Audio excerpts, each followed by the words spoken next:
जब शादी तय हो जाती है तो उनके तरह तरह के डिमांड आने लगते हैं, चाहे वो प्री वेडिंग का हो, सबके घर वालों के कपड़े का हो, गहने का हो, और बहुत सारे ऐसे डिमांड जो फिल्म में दिखाया गया है। और इस डिमांड को पूरा करते करते काजल राघवानी के पिताजी का जो घर बेचना पड़ जाता है जब उनकी शादी होती है।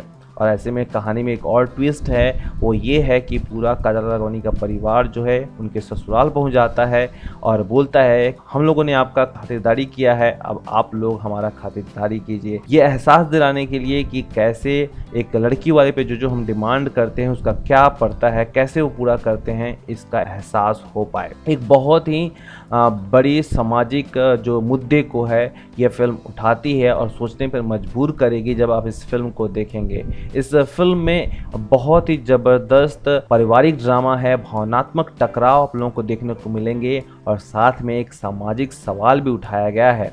कई ऐसे सीन ऐसे भी हैं जहां पे आपके आंख नम हो सकते हैं और काजल राघवानी ने इस फिल्म में फिर से बहुत ही अच्छा काम किया है। ट्रेलर के अंत में एक डायलॉग है कि ये लड़ाई उस हर बेटी वाले का है ताकि फिर से किसी बेटी वाले को अपना घर ना बेचना पड़े। जो भी भोजपुरी फिल्मों को इस समय देख रहे हैं, पारिवारिक फिल्में देखना चाहते हैं, उनको ये फिल्म बहुत पसंद आएगी। खास करके महिलाओं को ये फिल्म बहुत पसंद आने वाली है।